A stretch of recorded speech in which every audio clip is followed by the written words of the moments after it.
Y a la hora del sacrificio de la tarde me levanté de mi aflicción, y habiendo rasgado mi vestido y mi manto, me postré de rodillas, y extendí mis manos a Jehová mi Dios, y dije, Dios mío, confuso y avergonzado estoy para levantar, oh Dios mío, mi rostro a ti, porque nuestras iniquidades se han multiplicado sobre nuestra cabeza, y nuestros delitos han crecido hasta el cielo. Esta oración de arrepentimiento del profeta Esdras es un ejemplo claro de lo que implica estar completamente arrepentido. Y es sentir vergüenza delante de Dios. Y esto es porque el fruto del pecado, las consecuencias del pecado, son, entre otras, la vergüenza. Es lo que sintió el hijo pródigo, que cuando se arrepintió estaba tan avergonzado de su pecado que se consideró indigno de ser llamado hijo de Dios, porque el arrepentimiento produce esa timidez, esa vergüenza, y no es para menos, porque cada pecado es en sí como un acto de ingratitud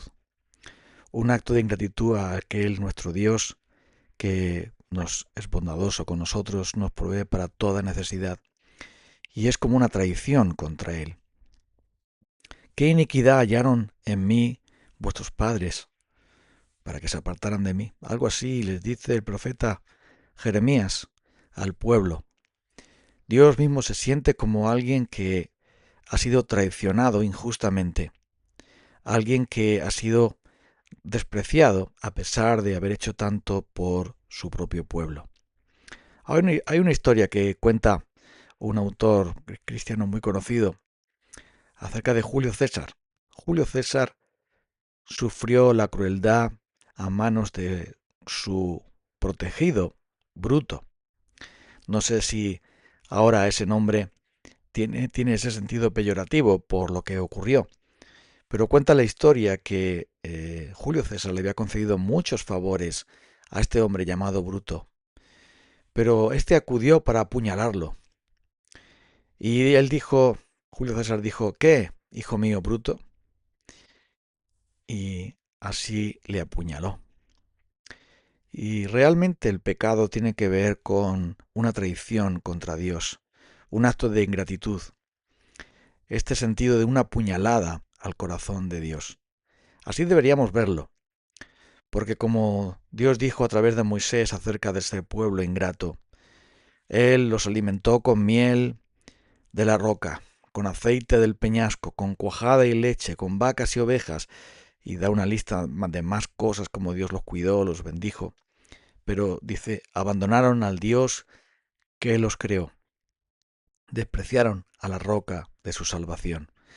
Como se lamenta Dios mismo a través del profeta Isaías, crié hijos y los engrandecí, pero ellos se rebelaron contra mí. Qué terrible es esto del pecado, que atenta de este modo contra el Dios santo y bondadoso y fiel. El pecado, por lo tanto, produce vergüenza al ver nuestra ingratitud. Pero también el pecado nos avergüenza y por eso debemos arrepentirnos de él, porque nos desnuda. Podemos tener ante los demás una imagen de piedad y de obediencia, de ser buenas personas, pero cuando pecamos, entonces ese manto de falsa piedad o esa santidad con la que decimos estar revestidos, ese lino blanco, se convierte en algo sucio y manchado, en algo que realmente nos muestra, nos revela la fealdad de nuestros corazones, de nuestras propias almas delante de Dios. Y al igual que le pasó a Adán, que cuando todo estaba bien con Dios, pues él no tenía de qué avergonzarse, cuando pecó y manchó su alma con la maldad y la rebeldía, se escondió y tuvo miedo. La vergüenza le invadió. Hasta entonces el ser humano no sabía lo que era sentirse avergonzado, pero ahora sí, porque el pecado despojó y despoja la piedad de nosotros, lo que es de Dios y también lo que no es, nos desnuda y nos avergüenza. Y a veces esa vergüenza no es solamente frente a Dios, que ya es decir, sino también frente a otros. Puede ser que entre los demás tengamos de pronto una imagen buena, pero el pecado, si es algo público, nos hace quedar como realmente personas muy bajas. Esto nos avergüenza. Y el pecado, cómo no, fue lo que llevó a nuestro Señor Jesucristo a la cruz.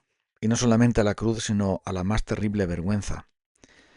Es el Hijo eterno de Dios tratado como un vulgar delincuente, condenado como un homicida, siendo Él perfecto y santo por causa de nuestros pecados, por esos pecados que no nos avergüenzan, porque nuestros corazones se han endurecido. Ellos fueron la causa, nuestro pecado fueron la causa de que de Él se burlaran y le avergonzaran delante de todo el mundo. La vergüenza de la cruz, lo terrible de los sufrimientos de Cristo fueron a causa de nuestros pecados. ¿Y no nos avergonzaremos nosotros de pecar contra Dios?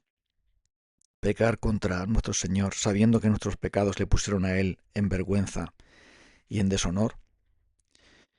Y debemos entonces practicar esta vergüenza santa delante de Dios, como le pasó al profeta que hemos leído, porque finalmente sabemos que muchos de nuestros pecados nos hacen sentir vergüenza porque son instigados por el propio Satanás.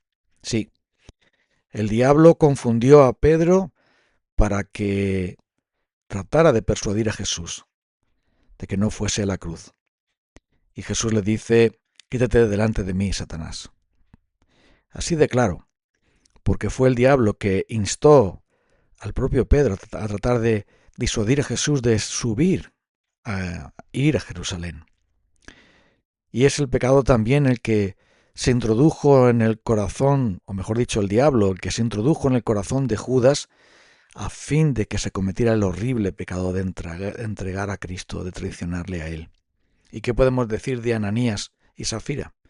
¿Por qué llenó el diablo vuestro corazón para que mintieras al Espíritu Santo? Terrible. Pero pudiera parecer que estos son casos como excepcionales. Pero ¿sabes algo?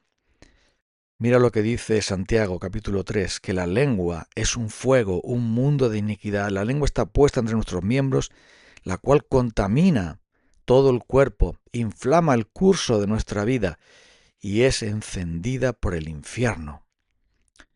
Pudiera parecer que no somos tan propensos a ser quizá como con Judas o Ananías, pero nuestra lengua muchas veces es movida por el propio diablo para hacer el mal, hablar lo que no corresponde, hablar lo que daña, y usamos la lengua como una espada en vez de ser como un instrumento de bendición, se convierte en un instrumento del diablo para causar, para hacer el mal. Así que muchas de las palabras que decimos deberían de avergonzarnos. Curiosamente, hay tantos que no se avergüenzan de nada. Claro, para avergonzarse, primero tienes que tener ese sentido del rubor y darse cuenta de quién eres delante de Dios. Porque el pecado debe producir vergüenza en nosotros porque hace que nuestro comportamiento pues se parezca más al de los animales que de las personas. De hecho, la propia palabra de Dios dice que los hombres, los seres humanos, nos comportamos como lobos, rapaces. Nos podemos comportar como zorros muy astutos, pero para hacer lo malo. Y escucha lo que dice el Señor. Les ha sucedido, según dice el proverbio verdadero: el perro vuelve a su propio vómito y la puerca lavada vuelve a revolcarse en el cieno. El pecado hace que seamos como brutos, como animales irracionales, que simplemente llevados por nuestras propias pasiones pecaminosas estamos dispuestos a hacer lo que sea con tal de salirnos con nuestras pasiones pecaminosas satisfechas. Así, tantas veces nuestra conciencia es drogada, nuestra imagen de Dios desfigurada, nuestro testimonio del Evangelio arruinado, simplemente porque nuestras pasiones pecaminosas pesan más. ¿Cómo no vamos a sentir vergüenza por nuestros pecados cuando estamos dispuestos a echar todo por la borda con tal de satisfacer nuestras pasiones más bajas, nuestro egoísmo y orgullo más tenebroso? Así que el arrepentimiento es sentir vergüenza delante de Dios y buscar de Él una nueva vida. Vamos entonces a orar al Señor.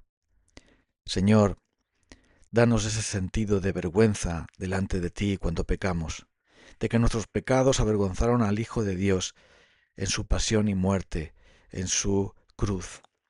Y haznos ver que el pecado es algo horrible, es el mal de los males, es lo peor de lo peor. Y por lo tanto, Señor, que sintamos esta vergüenza para que nunca más estemos consintiéndolo en nuestra vida. Ayúdanos en el nombre de Cristo. Amén. Hasta el próximo día.